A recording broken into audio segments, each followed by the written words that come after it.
Katikilo wa Buganda ow'ekitiibwa Peter Mayiga abuuliridde abantu b'Omutanda abali e Bulaaya banyweze enkolagana mu bo bennyini era n'abasaba bawaŋŋane amagezi ku by'enkulaakulana esobola okutwala Buganda ne Uganda mu maaso. Katikilo Peter Mayiga mu ngeri y'emu asabye Abaganda ne Bannayuganda bonna abawangaalira e Norway okunyweza ennono n'ebyobuwangwa byabwe kibayamba okutambulira awamu. Bw'abadde nga asiibula abantu b'Omutanda abawangaalira e Norway oluvannyuma lw'okubasinkana era n'okubaako ebiteesebwa, Katikilo abakuutidde baagale ennyo ensi yaabwe bakulembeze okwagala Ssabasajja Kabaka n'eggwanga lyabwe Buganda. Katikilo agambye nti bulijjo bw'ozigamira enkadde ne gy'osimba ekulema, nga n'olwekyo abantu bano basookeddwa okusooka okwagala ebyabwe olwo nno balyoke baagale n'ebyo ebiri mu nsi ze bawangaaliramu kisobole okutwala ensi yaabwe mu maaso.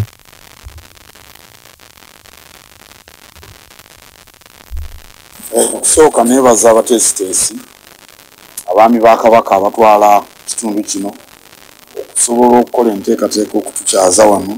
Omulundi ogusoose nze okujja e Norway era kyampadde ekifaananyi kirungi kubanga abantu be twasanze eno babadde bajjumbize era ndowooza kyasusse ku kira kye nsuubira. Nafunye ekifaananyi wano eky'enkolagana ennungi eri mu Bannayuganda abali wano era njagala okwongera okubakubiriza mwongere okukolaganira awamu kubanga ffe nga Uganda siraba nnyo njawukana nnene ze tulina, naye ate nga bwe nayogedde nejjo oli abeera Kafeero mala n'abeera Lukwago naye bombi ne babeera ba Luganda. Okubeera abooluganda buli omu teyejjaako linnya lye, n'olwekyo Abaganda abali kuno kirungi nnyo ne mwongera okwekolamu omulimu okulaba nga ennono n'obuwangwa bwaffe n'ebyafaayo byaffe abaana naddala be muzaalidde muno babimanya. Minisita wa Buganda avunaanyizibwa ku bantu ba Ssabasajja Kabaka abawangaalira ebweru wa Buganda ow'ekitiibwa Joseph Kawuki yeebazizza abantu ba Buganda ababeera e Norway olw'okuteekawo ebibiina ebibakuumira mu bumu ekibawadde amaanyi okutuusa eddoboozi lyabwe buli gye baba beetaaga. Mukama wange Katikiro njagala okutwala omukisa guno okwebaza abantu ba Kabaka bano ab'e Norway olw'okuba nti baakwaniriza mu ngeri ey'omuggo n'enteekateeka ezaabadde ez'ekitiibwa ddala. Essanyu lye baatulaze na buli kimu mwebale nnyo mwebale ddala. Twebaza olw'okwekkiririzaamu n'okumanya nti basobola bulungi n'okuvuganya n'amawanga amalala agalimu abantu abangi. Basaba omuliro ogwo Katikiro gwe yafunye mugende nagwo mu maaso ate mukole eby'amaanyi ebisingako n'okwongera okusoomooza abalala tusobole ffenna wamu okuzza Buganda ku ntikko. Kimera Saadi nga yakiikiridde nnyini ntebe w'ekibiina ekitaba Abaganda abawangaalira e Norway agambye nti bafunye obuvumu okusitula bbendera ya Buganda e Bulaaya ne yeebaza gavumenti y'Omutanda olw'okunoonya abantu baayo abali emitala w'amayanja. Nsiimye nnyo okuwa omukisa guno okuba nti mu Scandinavia oba mu Europe mwonna ate ffe tusoose okufuna omukisa okukyaza ate ne twebaza Katonda nti buli kimu kitambudde bulungi era nga ndi wano mu ntebe eya ssentebe ow'e Norway kuba atasobodde kubaawo naye nga bantumye obubaka basiimye nnyo tusiimidde ddala era lye batusibiridde buli kimu obubaka bwetutaddemu n'amagezi nsaba Katonda abututambulizeeko tusobole okugoberera n'ebigambo byonna bye batusibiridde kubanga wano nga e Norway tuli Abaganda tubadde tukyetya naye batuguliddewo era mutukakasa tugenda kuvaayo bendera ya Buganda eri waggulu nga abantu bonna wabalabye nti owazze bonna bavuddeyo. Abakulu b'amasomero abamu bakyewuunaganya ku kiragiro eky'ekitongole ky'ebyebigezo ekya uneb ekyabalagidde okuyita abazadde babeewo nga balambika abayizi wakati mu kwetegekera ebigezo byabwe ebyakamalirizo.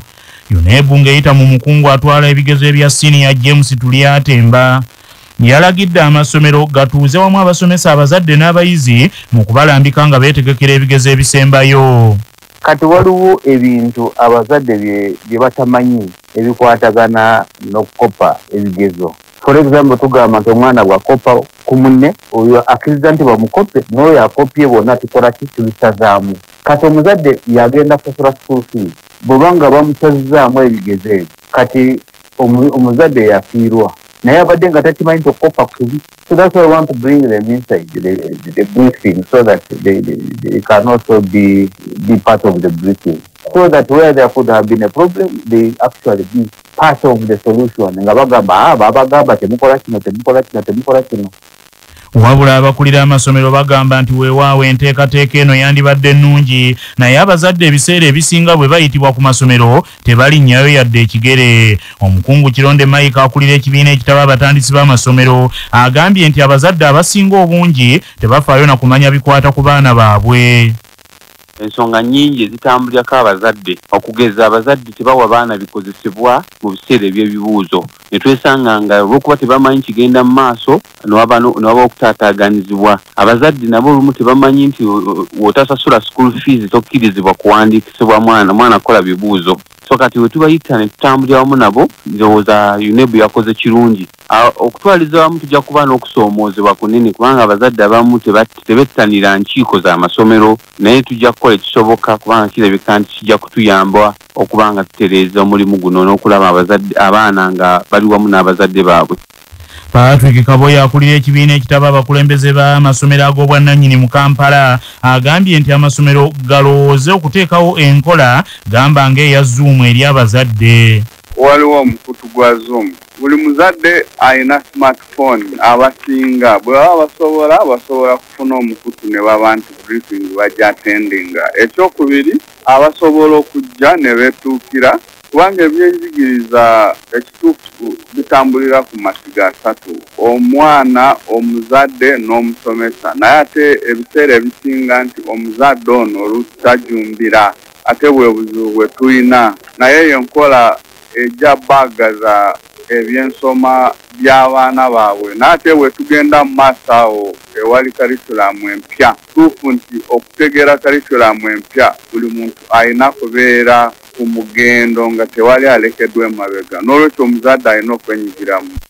Wabula brother Leonard Nsubuga akulira essomero lya Uganda Matters High School Lubaga agambye nti enteekateeka eno erabise okubasoomooza. Tugenda kwongera tutunulemu tulabe obulungi weewaawo n'obumulumulu obwandibaddemu mu kugatta abazadde okujja okwetaba mu briefing y'abaana ebibiina ebyo byakamalirizo kubanga muyinza okubaamu ebirungi weewaawo ate muyinza okubanga mulimu n'obusongasonga obutandibadde bulungi okuleeta abazadde ku lunaku olwo olusembayo. Omanyi ennaku ezisembayo zibeera nnaku nzibu nnyo kati ng'okukuŋŋaanya abazadde obbaleeta ku ssomero kiyinza okuba nga kirimu okusoomoozebwa naye nga nsaba nti tugenda kwongera okuceekenneenya ng'amasomero nga ba head teachers buli omu alabe engeri gy'anaakikwatamu.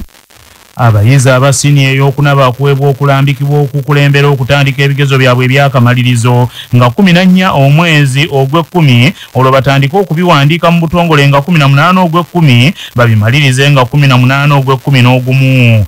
Baaba ekibiina ekyomusanvu bakuweebwa okulambikibwa okukulembera ebigezo ebyakamalirizo nga 7 ogw'ekkumi n'ogumu olwo ebigezo babituule nga 8 ne 9 ogw'ekkumi n'ogumu ate abasini ey'omukaaga bakutandika ebigezo byabwe nga 18 Novemba babimalirize nga ennaku z'omwezi 9 omwezi ogw'ekkumi n'ebiri. Poliisi mu disitulikiti ey'Ebuyikwe eri ku muyiggo ogw'omusajja agambibwa nti yakkakkanye ku yali mukyala we n'amuttira mu loogi. Gwe bawenja ettoko Fred omutuuze w'e Nakibizi mu municipal y'Enjeru ate eyali mukyala we Abo Glory ow'emyaka 23 abadde omutuuze ku kyalo Wakasiki mu disitulikiti ey'Ettololo. Kigambibwa nti Toko Fred yayawukana ne Abolo n'asooka anobera ewaabwe Ettololo. Kyokka olunaku lw'eggulo bano baalabiddwako mu loogi emu Enjeru nga bapepeya kyokka abakulira ekifo ekyo baaguddewo ekigwo ate bwe baagudde ku mulambo gw'omukyalo oyo nga bukedde. Ayogerera poliisi mu kitundu kya Seziwaire ni Butooto ategeezezza nti poliisi etuuse mu kifo kino omulambo ne gutwalibwa mu ddwaliro ejjinja. Agambye nti mukadde kano bawenja ttoko yonna ne webuziiza abitebye.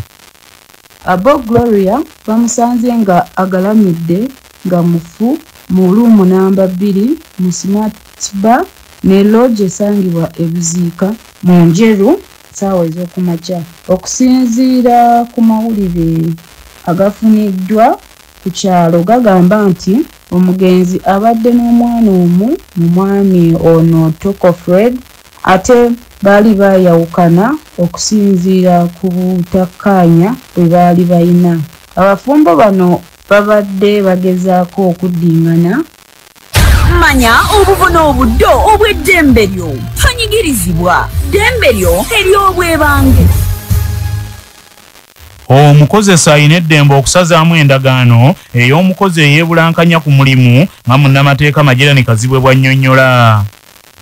Omukozi yenna singa aba avudde ku mulimu nga tafunye lukusa lutongole okuva ewa mukama we n'abula n'ataddamu kulinnya ku mulimu ogwo, omukozesa alina eddembe lye okusazaamu endagaano wakati we n'omukozi oyo olw'okuba nti alekulidde oba avudde ku mulimu awatali lukusa. Era oyo omukozi aba yadduka ku mulimu mu mbeera eyo aba talina ddembe n'akamu kukomawo okuvunaana omukozesa lwaki yamujja ku mulimu n'ajjuzaawo omuntu omulala mu kifo kye. Akulira bamasheek mu Uganda Sheikh Abdul Nur Lunaanoba akubiriza abawalimu wamu ne bayimaamu mu Uganda okwettanira enteekateeka eza ddalasa ezatandikibwawo okubangula bamasheek ne bayimaamu basobole okukuuma omutindo gwabwe. Sheikh Abdul Nur Lunaanoba agambye nti enteekateeka ez'okusomesa bayimaamu n'abawalimu nga basinziira ku kitebe ekyazuula kya Ddondo zigendereddwamu kwongera kuboogiwaza era nga balina kuweereza bulungi abaana Adaamu. Bino Sheikh Lunaanoba abyogeredde ku mukolo ogwa dduwa eya buli mwaka ey'omugenzi Imam Muhammad Bukenya Muwarabu ogubadde ku kyalo Kiwarabu ekankeesa bulo mu disitulikiti ey'e Butambala okujjukira ebirungi bye yakolera Obuyisiraamu. Kubanga buli kiseera kyonna emisomero nga gawummudde tumanyi nti abawalimu baba n'ebiseera ebiwambuko mujja ne musomo. Tetukwagazaako musuneeti wabula ffe tukuliisa, ffe tukunywesa, ffe tukusuza tuusa lwoddeekaawo. Tetukulinaako kujjako nga ssente gyojja nayo yabitamu naye erasa twagiguddeo ku mande we n'olwekyo ejjagenderera kiseera kino kyobumulamu bakubiriza mukubeera nti mujetaba baddu bakatonda ne bazana bakatonda mwebale nnyo bimukoze. Akulira ddawa mu Kampala Sheikh Aluka Mutamusuza n'omukulu w'ettwale ery'amakindi Ssaabagabo Sheikh Ibrahim Kinyeenya bekkokodde abaana b'omulembe guno abaweddemu ensa abatuuse n'okutta bakadde baabwe nti basigaze ebyobusika. Yesu abawandiisi w'abakalifa mu Uganda Kalifa Siraje Mwarabu n'omusuubuzi omututumufu mu ggombolola y'Ebulo Haji Jamiru Sirikale alirabaki basabye abaana bulijjo okujjukiranga bakadde baabwe basobole okufuna empeera. Ate ye mutabani w'omugenzi Imam Bukenya Muhammad Mwarabu nga Idrisa Muwonge era nga yategeseddwa eyo akubiriza bannabutambala okuba obumu bazimbe ekitundu kyabwe. Abaana bannamukisa abanywa mu bannaabwe bonna akendo mu kazannyo ka bbingwa Tota akayindidde ku rediyo ya Kabaka Kyabasa omukutu guli ogw'emmanduso olwaleero bakwasiddwa kavu waabwe. Dalton Surface Serwango omuyizi mu siniya esooka era omuwagizi wa Liverpool Next Place eyawangula banne bwe baali mu lwokaano kubonerana mu mukaaga aweereddwa kavu nsimbi akakadde kamu n'ekitundu. Senono Simon Cleve omuyizi mu kibiina eky'omukaaga era nga muwagizi wa ttiimu ya Liverpool ne Vipers eyamaliriza mu kifo ekyokubiri n'obonerana mu kamu aweereddwa kavu akakadde kamu wamu n'emitwalo 50 egimuweereddwa ttiimu eya Vipers gy'awagira. Ate kwagala Simon Peter omuyizi owa siniya ey'okubiri omuwagizi wa ttiimu eya Manchester United ne KCCA yamaliriza mu kyakusatu n'obonerano 36 mwana aweereddwa emitwalo gya Uganda 50. Omukungu Abbe Mukiibi nkaaga bisatu akulira ebiweerezebwa ku mpewo za rediyo ya Kabaka Kyabasa mu kubakwasa ensimbi zino agambye nti akazannyo kano akabbingwa Toto baakatandika n'ekigendererwa eky'okuvumbula ebitone mu baana abato. Mu mulamwa nga tulambikibwa Ssabasajja Kabaka programu eno baatulagira tukikole nga tuli mu mulamwa ogwa okutumbula ebitone naddala mu bavubuka. Rediyo eya 94.2 erambikibwa okuba nti yeetambulira mu bavubuka. Njagala okwebaza abasponsa abataddemu ssente aba Mount St. Henry's High School aba Gombe Education Services nabo abatuwadde ssente. Njagala okwebaza ttiimu ya sports olw'amaanyi Ntambi, Diani, Abdul Munda, Kyambadde, Romansi, Nsejjere abakoze ennyo okulaba nti nno bbingwa Toto avaayo okutuuka ku kino. Omukungu Abe Mukiibi nkaaga bisatu ayogedde ku mpaka ez'akamalirizo ezabbingwa wa mabingwa ezigenda okubeera e Buddu n'ennaku z'omwezi 2 omwezi ogw'omwenda omwaka guno. Tulina bingwa asembayo gye tuyita bingwa amabingwa zinakuwamu ne bingwa ekifa eyajja kubaawo final zijja kubaawo mu 2 Septemba igenda kubeera Masaka. Chomers nabo tera okuba enkola yaffe mu lockdown nga tunnajja tugende Masaka olunaku lulamba. So 98.2 nga 2 Septemba egenda kukolera Masaka okuva ku makya Mukeeze, Mukalasa, Township Tunes, Evening Cruise akawungeza ate bingwa atandike. Lwekyo bannamasaka sana tujja kuba n'omupiira kuliikwe Masaka wamu ne CBS ng'ezanya ne side ya Masaka tujja kuba ne CBS ku Lubeyu ebitambula nga tubona ekibuga buli Namasaka olina kutulinda n'olanga ebintu byo n'oyogera buli kyoyagala n'otumira kwa lwedde ejja kwetambula mu kibuga. Amawulire g'ebyemizannyo mu mawulire gaffe agakya Basafama gakutuusibwako Modernity amajaani agalimu eddekende omuli aga kisubi tangawizi ne vanira wanywedde kacayi ka Modernity akawoomu gasange mu maduuka ne supermarket zonna. Modernity your best choice nga bali wamu ne pikipiki TVS HLX 625 kati nno gyeyune okuva mu Uvrage ebbanda. Tiimu ya Uganda ey'omupiira ogw'ebigere ey'abazannyi abatasussa myaka 23 eya Uganda Cobs akalulu kagisudde ku Guinea mu mpaka ez'okusunsulamu ensi ezinaakiika mu mpaka za Africa Cup of Nations ez'abazannyi abatasussa myaka 23 ezigenda okubeera e Morocco okuva nga 2 okutuuka nga 26 Novemba omwaka ogujja. Uganda Cobs ku mutendera gw'okusunsulamu egenda kuzanya ne Guinea ku lawundi ey'okubiri era oluzanyo olusooka lugenda kubawo wakati wa 21 na 23 Oktoba omwaka guno e Guinea ate okuddingana kubawo wakati wa nga 28 na 3 Oktoba era omwaka guno wano mu Uganda. Uganda Cobs singa eyita ku mutendera guno egenda kuttunka n'omuwanguzi wakati wa Nigeria, South Sudan ne Tanzania ku mutendera gwa third round ogw'okusunsulamu era omuwanguzi awajja kuyitawo obutereevu agende Morocco. Empaka ez'akamalirizo zigenda kwetabwamu ensi 8 okuli Morocco abayitamu edda nga abategesi era nga za kukola nga akasunsula ak'ensi 3 ezinaakiikirira Ssemazinga wa Africa mu mpaka ez'Olympics 2024 ezinabeera e Paris Bufalansa. Kinajjukira nti Uganda Cobs yatuuka ku luzanyo lw'akamalirizo olw'empaka ezaasembayo Mauritius mu 2021 wabula Ghana n'egitwalako ekikopo. Bannaffe amawulire ag'essaawa eno kangamalirize mu bufunze. Katikilo wa Buganda ow'ekitiibwa Peter Mayiga abulidde abantu b'abeena abali e Bulaaya banyweze enkolagana mu bo bennyini era n'abasaba nti bawaŋŋane amagezi mu by'enkulaakulana etwala Buganda ne Uganda mu maaso. Abakulu b'amasomero abamu bakyewuunaganya ku kiragiro eky'ekitongole ky'ebyebigezi ekya UNEB ekyabalagidde bayite abazadde babeewo nga balambika abayizi wakati mu kwetegekera ebigezo eby'akamalirizo. Poliisi mu district y'Ebwiko eri ku muyiggo ogw'omusajja agambibwa nti yakkakanya ku yali mukyala we n'amuttira mu loogi omulambo n'agulekayo.